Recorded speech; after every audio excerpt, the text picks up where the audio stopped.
સુરતના ભાજપના કોર્પોરેટરને વાતોમાં ભોળવી જૂનાગઢ સ્વામિનારાયણ મંદિરના જે.કે. સ્વામીએ રીંઝા ગુરુકુળના નામે 1 કરોડથી વધુ પડાવ્યા હોવાની ફરિયાદ નોંધાઈ છે. સુરત ભાજપના કોર્પોરેટર હિમાંશુ રાઉલજીએ ક્રાઇમ બ્રાન્ચમાં ફરિયાદ કરી હતી, જેમાં જણાવ્યું હતું કે જૂનાગઢ સ્વામિનારાયણ મંદિરના જે.કે. સ્વામી એન્ડ ટોળકીએ રીંઝા ગામે સ્વામિનારાયણ મંદિર અને ગુરુકુળના પ્રોજેક્ટ માટે 700 વીઘા જમીન ખરીદી કરવા નામે ભાજપના વોર્ડ નંબર 22ના કોર્પોરેટર અને પાણી સમિતિના ચેરમેન હિમાંશુ રાઉલજી તથા તેઓના પિતા પાસેથી 1 કરોડથી વધુ પડાવ્યા છે. હાલ તો આ મામલે ક્રાઇમ બ્રાન્ચે તપાસ હાથ ધરી છે. હું હિમાંશુ પ્રવીણસિંહ રાહુલજી રીંઝા ગામે ગુરુકુળ બનાવવાનું હોય એમ કરીને સ્વામિનારાયણ સંપ્રદાયના જે.કે. સ્વામી સંતે મારી સાથે છેતરપિંડી કરી છે. અલગ અલગ વ્યક્તિઓ સાથે ભેળવીને એ લોકો સાથે મળીને ચીટિંગ કર્યું છે.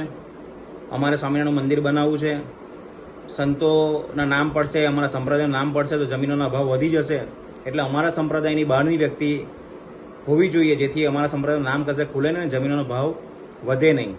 આવું કરીને 1 કરોડ 1 લાખ રૂપિયાની મારી સાથે ઠગાઈ કરી છે. તેઓ એમઓયુ કરનાર ભરવાડ, એમના પીએ, વચેટિયાઓ બધા સહિત 8 થી 9 જણાની સામે અમે ગુનો દાખલ કરાવ્યો છે. અગાઉ પણ આ લોકો આ રીતની છેતરપિંડી કરી છે. અમને ધ્યાને આવતા અમે આ કાયદેસરની પ્રક્રિયા કરી છે. આશરે 7 જણના એમઓયુની ખબર પડી છે કે એ લોકો સાથે છેતરપિંડીનો ભોગ બન્યા છે. સવારથી પણ એક ભાઈનો ફોન આવ્યો, એમને પણ 50 લાખ રૂપિયાની સાથે ઠગાઈ થઈ છે, એ પણ ધ્યાનમાં આવ્યું છે. એટલે આ પ્રકારના પાખંડીઓને આપણે બહાર પાડવા જોઈએ. કાયદેસર પોલીસ પર વિશ્વાસ રાખીને આપણે કાર્યવાહી કરવી જોઈએ, જેથી આપણી જેમ બીજા કોઈ આ રીતના ભોગ નહીં બને અને આ લોકોને સજા મળવી જોઈએ. ગત તારીખ 26/7/24ના રોજ એક ફરિયાદી નામે હિમાંશુભાઈ રાવલજી, જે ભટાર વિસ્તારના કોર્પોરેટર છે, એમની ફરિયાદ અમારી સમક્ષ આવેલી.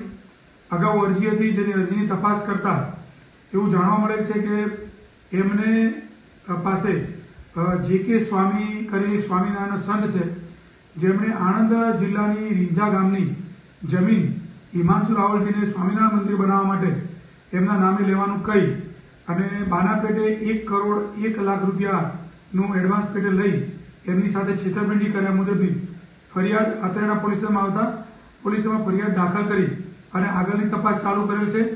આ બનાવ નવેમ્બર 2014 થી 2015 દરમિયાન બનવા પામેલ છે, જેમાં હિમાંશુ રાવલજીએ નોટરાઇઝ કરેલા, સાટાઘાત કરેલા છે અને એમને પોતે ચેકથી આ એમાઉન્ટ જે.કે. સ્વામીને આપેલ છે, જેમાં મુખ્ય સૂત્રધાર સુરેશ શાર્દુલભાઈ ભરવાડના મારફતે આ બધું ડીલિંગ કરવામાં આવે છે, જેમાં કુલ 8 આરોપી વિરુદ્ધમાં ગુનો દાખલ કરવામાં આવેલ છે અને હાલ દાખલ કરી અને તપાસ ક્રાઇમ બ્રાન્ચ કરી રહી છે અને વધુ વિગત આવતા આપને જાણ કરવામાં. સાહેબ, આરોપી પકડાયા છે? શું છે હજુ સુધી હમણાં ગઈકાલે જ ગુનો દાખલ કરેલ છે.